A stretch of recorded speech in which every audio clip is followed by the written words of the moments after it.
लोग यहाँ पे मुस्लिम को तो समर्थन, अच्छा समर्थन मिला है, लेकिन भाजपा कभी यहाँ मुस्लिम को टिकट नहीं दी है। और इन तमाम मुद्दे पर, इन तमाम समस्याओं को हम लोग बढ़ चढ़कर हिस्सा लेंगे और तमाम इन समस्याओं को हम लोग समाधान करने का काम करेंगे। कि भाजपा के आने से मुसलमानों का ध्रुवीकरण होगा, मुसलमानों का जिस तरह से लोगों ने, जिस तरह से उनके दिल में डर पैदा किया है। तेजस्वी यादव को देखिए ना सर, मोकामा बोला जाता था बंदूक का गढ़ था, 47 तक वहां मिलता था, आज वहां पे जाके वो कलम बांट रहे हैं, तो समाज तो वो भी बदलने का काम कर रहे हैं। कलम हम लोग चाहते हैं कि गुरवा कम से कम इस बार इतिहास लिखे, एक नया गुरवा बनाने का प्रयास करेंगे। और खास करके मैं बता देता हूं, गुरवा पूरे मगध में इतिहास रचने का काम करेगा। जो खुद 9वीं फेल है, जिनको खुद शिक्षा की जानकारी नहीं है, कि उनको खुद ही नहीं पता है कि शिक्षा का क्या महत्व है, वो पेन और कॉपी फेंक के क्या कर लेंगे। आपके सम्राट चौधरी भी तो आरोप लगा रहे हैं, जनसुराज प्रशांत किशोर जी, वो भी 5वीं फेल हैं, बार बार नाम बदल के चुनाव लड़ रहे हैं। प्रशांत किशोर जी कह रहे हैं सर उनकी सरकार बनती है तो शराब चालू कर देंगे, कितना सहमत हैं आप? भाई ये तो आप इस चीज से आप खुद अस्वस्थ हो सकते हैं। बिहार में शराब बंदी है कि नहीं सर, ये बताइए। बिल्कुल शराबबंदी है, मिलता है सर, जगह जगह शराब मिल रहा है। भूरा बाल साफ करो, एक समाज को टारगेट करके बोला गया है। हाँ, वैसे व्यक्ति को जल्द से जल्द कार्रवाई करके उनको सलाखों को पीछे भेजने का काम है। आज हमारे साथ मौजूद हैं सैयद इमरान नकवी जी, संभावित भाजपा उम्मीदवार। चुनाव का भी बिगुल बज चुका है, लोग अपने क्षेत्र में जा रहे हैं, जनसंपर्क कर रहे हैं, तो आज हम इनसे जानेंगे यहाँ पे क्या माहौल है। आपको इससे पहले मैं इनसे बात हो आपको बता दूं, गुरुआ विधानसभा से ये संभावित प्रत्याशी हैं और ये एक ऐसा विधानसभा है जहाँ मुस्लिमों को काफ़ी ज़्यादा प्यार मिला है। आइए अब इनसे जानते हैं। सबसे पहले सर स्वागत है आपका। बहुत बहुत धन्यवाद सचिन जी आपका। जी, मैं बता देना चाहता हूं, गुरुआ की विधानसभा की जनता सर्वोपरि है और जिस तरह से उन्होंने मुझे एक मान सम्मान देने का काम किया है, ये मेरे लिए बहुत गौरव की बात है। और इस बार जनता, गुरुआ विधानसभा की जनता का जो मूड है इस बार पूरी तरह से एनडीए सरकार की तरफ है और इस बार बढ़ चढ़ के हिस्सा लेकर इस बार एनडीए सरकार को यहाँ से जिताने का काम करेगी। सर कितनी तैयारी है इस चुनाव की? तैयारी हम लोग तो भाई चुनाव लड़ने के लिए तैयारी, जब चुनाव जीतते हैं या चुनाव में अगर हार भी जाते हैं तो हम लोग की तैयारी लगातार रहती है। इसमें कोई बताने वाली ज़रूरत नहीं कि इसलिए अगर हिंदुस्तान में अगर कोई सबसे ज़्यादा अगर ज़मीनी स्तर पे काम करने वाला अगर कोई पार्टी है तो वो एनडीए पार्टी है, एनडीए ही सरकार है।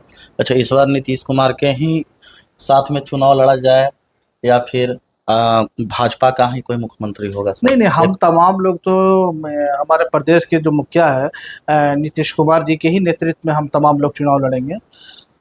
ये चुनाव जो भी होगा इस बार हमारे मुखिया श्री नीतीश कुमार के ही नेतृत्व में लड़ा जाएगा। अच्छा, विधानसभा में इसमें लगभग 10-12 प्रत्याशी घूम रहे हैं सर भाजपा से, और एक आकलन देखा गया अधिकतर दांगी समाज से हैं सर, कुशवाहा समाज से हैं। एक कहा जा रहा है कि पारंपरिक सीट मांगते हैं, गुरुआ विधानसभा की जब भी टिकट मिलेगी उन्हीं को मिलेगी। क्योंकि आप देख सकते हैं पिछले टर्म में भी जो भी आए उसी समाज से आए। आप पे भाजपा कैसे भरोसा करेगी? शायद सचिन जी आपको इस चीज़ की जानकारी होगी जी कि गुरुवाही विधानसभा से कम 5 से 6 टर्म मुसलमान ही रहा है जी। और जिस तरह से मुसलमानों को गुरुआ की जनता ने जिस तरह से प्यार दिया है, जिस तरह से यहाँ के प्रत्याशी को यहाँ की जनता ने जिस तरह से अपने दिल खोल कर उनको वोट देने का काम किया है, ये काबिल तारीफ़ है। और मैं आपको बता देना चाहता हूँ कि इस बार एनडीए सरकार ने भी ये चीज़ को मान रखा है कि मुस्लिम समाज को हम तमाम लोग अपने इस गठबंधन में जोड़ने का काम करेंगे। जिस तरह से मुसलमानों को वंचित किया है इन तमाम विपक्षियों ने, जिस तरह से उनके दिल में भ्रम पैदा किया है कि भाजपा के आने से मुसलमानों का ध्रुवीकरण होगा, मुसलमानों का जिस तरह से लोगों ने जिस तरह से उनके दिल में डर पैदा किया है, इस डर को आज के डेट में भाजपा पूरी तरह से एक्सेप्ट कर चुकी है। इस भ्रम को ख़त्म करना है हम तमाम लोगों को, इसलिए हम लोग तमाम लोग जाते हैं जनता के बीच में, डोर टू डोर कैंपेनिंग कर रहे हैं, लोगों से मिल रहे हैं और इस चीज़ से आश्वस्त कर दे रहे हैं कि इस बार पूरी तरह से मुसलमान एकजुट होकर, गोलबंद होकर एनडीए को वोट देने का काम करेगा। भाजपा तो सर लोग बोलते हैं जय श्री राम की पार्टी है, काहे मुस्लिम को टिकट देगी? ऐसा कुछ नहीं है सर। आपको मैं बता देना चाहता हूं कि ये जो पार्टी है ये जाति धर्म मजहब को दरकिनार कर कर ये विकास के मुद्दे पे काम करने वाली पार्टी है, विकास के मुद्दे पर चुनाव लड़ने वाली पार्टी है। और हम तमाम लोग जाति धर्म मजहब को दरकिनार करके सिर्फ और सिर्फ केवल जनता के विकास के ही मुद्दे पे हम लोग इस बार वोट का काम करेंगे। हमारे यहाँ अति पिछड़ा आयोग के सदस्य हैं अमित कुमार दांगी जी, क्षेत्र में एक माहौल बना हुआ है कि हम टिकट लेके आ रहे हैं और अगर किसी और को टिकट मिलता है तो इमरान नकवी जी क्या करेंगे? देखिए, मैं आपको बता देता हूँ, मैं अपनी पार्टी के प्रति ईमानदारी से खड़ा होने का काम करूँगा। पार्टी का जो भी इच्छा होगा, पार्टी खुद इस चीज़ का निर्णय लेगी कि कौन गुरवा विधानसभा के लिए सुटेबल है, जी। क्योंकि जनता भी इस चीज़ को जान चुकी है कि अगर ऐसे व्यक्ति को अगर टिकट अगर मिलता है तो फिर सीधा का सीधा फायदा वर्तमान विधायक को पहुंचने वाला है।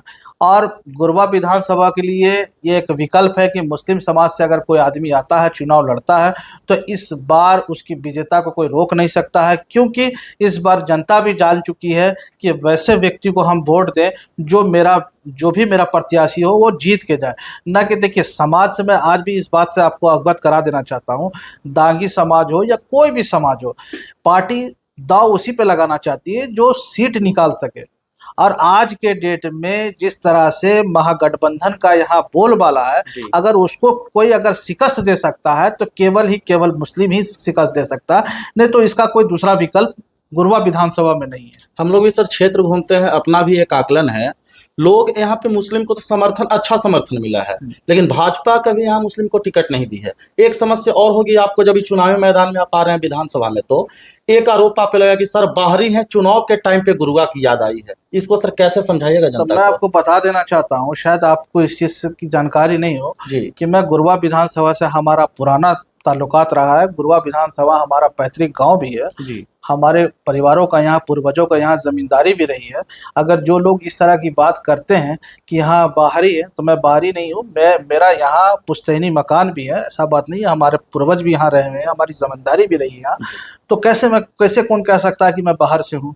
अब रही बात, हो सकता है कि मैं एक मुस्लिम चेहरा हूं और इस चीज का डर सता रहा है विपक्ष को, क्योंकि वर्तमान विधायक को इस चीज का एहसास जरूर है कि आज के डेट में अगर गुरवा विधानसभा से अगर कोई हरा सकता है मुझे, तो केवल कोई मुस्लिम समाज ही हरा सकता है। और यही डर सता के वो लोगों को गुमराह करने का काम कर रहे हैं, कि लोगों को बरगलाने का काम कर रहे हैं। खैर, जनता जागरूक है, जनता सर्वोपरि है। जनता आज की डेट में इस चीज़ को जान चुकी है कि हमें किसे वोट देना है और किस व्यक्ति को हम अपना कीमती वोट देकर जिताने का काम करेंगे, ये किसी को बताने की जरूरत नहीं है। इमरान जी, आप किस चुनावी मुद्दे के साथ इस बार क्षेत्र में उतर रहे हैं? हमारा केवल मुद्दा रहेगा आज के डेट में विकास के मुद्दे पे हम चुनाव लड़ेंगे। यहाँ का जो सिस्टम है, वो चाहे तो सड़क की योजना हो, या फिर शिक्षा को लेकर हो, या फिर स्वास्थ्य को लेकर हो, हम इन तमाम चीज़ों पर गंभीरता से काम करने का काम कर रहे हैं। आज भी निकलते हैं, लोगों से जनसंपर्क कर रहे हैं। जिस तरह से ब्लॉक लेवल में जिस तरह से करप्शन फैला हुआ है, जिस तरह से वर्तमान विधायक ने जिस तरह से लोगों को गुमराह करके और जिस तरह से सारे सिस्टम को हाईजेक करके रखा हुआ है, उन तमाम चीज़ों को हम मुंह तोड़ जवाब देने का काम करेंगे। और इस बार खास करके मैं बता देता हूं, गुरवा पूरे मगध में इतिहास रचने का काम करेगा और इस बार एनडीए को ज्यादा से ज्यादा वोट देकर जिताने का काम करेगा। हम सर अपने क्षेत्र की ही बात करें, हमने देखा है स्कूल है सर, जाने का रास्ता नहीं है। शिक्षा की बहाली हुई है, बाहर से शिक्षक आ रहे हैं, हालात ऐसी है कि जाते जाते ही वो गिर जा रहे हैं। पंचायत सरकार भवन बन जा रहा है, रोड नहीं है। तो इस सब चीज को कैसे देखेगा और इसके लिए सर क्या पहल होगी आपकी? देखिए, सबसे पहले मैंने आपको शुरू से भी बात कहा था और मैं फिर इस चीज़ को दोहरा देना चाहता हूँ जी। कि हमारा जो सबसे बड़ा जो पहला प्राथमिकता रहेगा वो सड़क को लेकर रहेगा। जिस तरह से सड़क जाम, जिस तरह से सड़क का नहीं होना, जिस तरह से बाजार में जाम हो जाना, उसको हम लोगों ने टारगेट कर रखा है और उसको पहला प्राथमिकता देंगे कि जिस तरह से सुविधा एक आम पब्लिक को, गुरवा की जनता को मिलना चाहिए, उस तरह की सुविधा देने का काम करेंगे। हम लोगों ने सारा गुरवा विधानसभा में घूम के देख लिया है कि सिर्फ और सिर्फ सड़क के नाम पर और सामुदायिक भवन के नाम पर जिस तरह से ठगने का काम किया है वर्तमान विधायक ने, जिस तरह से सिर्फ और सिर्फ अपनी संपत्ति को बढ़ाने का काम किया है वर्तमान विधायक ने, इनका हम लोग इस बार मुंह तोड़ जवाब देंगे और जनता भी इस बार उनको मुंह तोड़ जवाब देने का काम करेगी, क्योंकि वो भी आज के डेट में जनसंपर्क करने का काम कर रहे हैं और उनको जनता पूरी तरह से नकार चुकी है। जनता उनको इस चीज़ का एहसास दिला चुकी है कि तुमने जो अपने कार्यकाल में 5 साल जिस तरह से जनता को ठगा है, इस बार जनता तुमको वोट देके इसका जवाब देने का काम करेगी। दो सर जरूरी मुद्दा, एक बड़ी बीघा एरोड बाईपास है, विधायक ने इसका कितने बार आवाज उठाया। दूसरा सर गुरुआ दरियापुर रोड का चौड़ीकरण। अब मामला यहाँ पे ये बनता है, ये आवाज उठा रहे हैं लेकिन ये बोला जाता है सरकार इनकी मदद नहीं कर रही है। हाल ही में सम्राट चौधरी जी आए थे, बोले थे चुनाव के पहले उनके द्वारा घोषणा किया गया था कि बनेगा, लेकिन अति पिछड़ा वर्ग के साथ अमित जी ने बोला था कि चुनाव के पहले होगा ही होगा। और हमारे वर्तमान विधायक ये कहते हैं कि सरकार को जितना सपोर्ट करना चाहिए था, सरकार से उतना सपोर्ट नहीं मिल रहा है सर। देखिए, मैं आपको बता देना चाहता हूँ, जब आदमी के अंदर में जब कमी होती है, किसी व्यक्ति के अंदर में जब कमी होता है, तो जाहिर सी बात है दूसरे के ऊपर में आरोप लगाता है कि वो आदमी मुझे सहयोग नहीं कर रहा, जिसके कारण मैं कुछ कर नहीं पा रहा हूँ। देखिए, ऐसी ऐसी समस्या, बहुत सारी समस्या है। मैं जनता के बीच में जा रहा हूँ, लोगों से मिल रहा हूँ, लोगों से अवगत हो रहा हूँ। इस चीज़ का मुझे एहसास है कि सिर्फ और सिर्फ वर्तमान विधायक ने सिर्फ और सिर्फ छल करने का काम किया है। किसी तरह का किसी योजना में जनता को लाभ देने का काम नहीं किया। मैं आपको इस चीज़ का बात बता देना चाहता हूं कि इस बार अगर एनडीए की सरकार और यहाँ से अगर एनडीए की प्रत्याशी अगर जीत के चाहते हैं तो इस बार गुरुआ विधानसभा में विकास की दरिया बहेगी। और वैसे लोग जो पूरी तरह से आज के डेट में ग्रसित है, ऐसे इन तमाम लोगों के माध्यम से उनको इस तरह से मुंह तोड़ जवाब देने का हम लोग काम करेंगे। और जनता का हर सुख दुख, हर चाहे वो सड़क योजना हो या शिक्षा से हो या स्वास्थ्य से हो या और किसी तरह का, जैसे हम लोग का जो विज़न है, हम लोग चाहते हैं कि कम से कम हर कॉन्स्टिट्यूंसी में एक कम से कम उस तरह का शिक्षा, वर्ल्ड क्लास शिक्षा हो, ताकि जो हमारे लोग, जो हमारे बच्चे, हमारे कॉन्स्टिट्यूंसी के बच्चे जो दूसरी जगह जाते हैं पढ़ने के लिए, जिनको काफ़ी अफोर्ड लगता है उस पढ़ाई को पढ़ने के लिए, हम लोग चाहते हैं कि उनको उनके घर पे ही, उनके कॉन्स्टिट्यूंसी में ही देने का काम करें।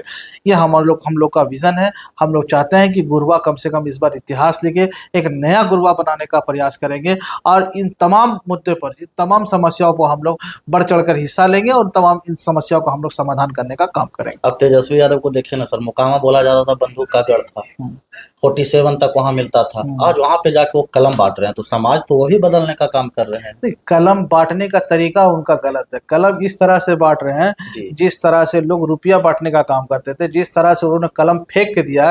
कलम एक ऐसी चीज है जो आदमी प्रेम से देने की चीज है, हाथ में देने की चीज है। वो इस तरह से कलम को बांट रहे थे, इस तरह से फेंक रहे थे जैसे कि लगता है कि उनके दरवाजे पे कोई भीख मांगने आया हुआ।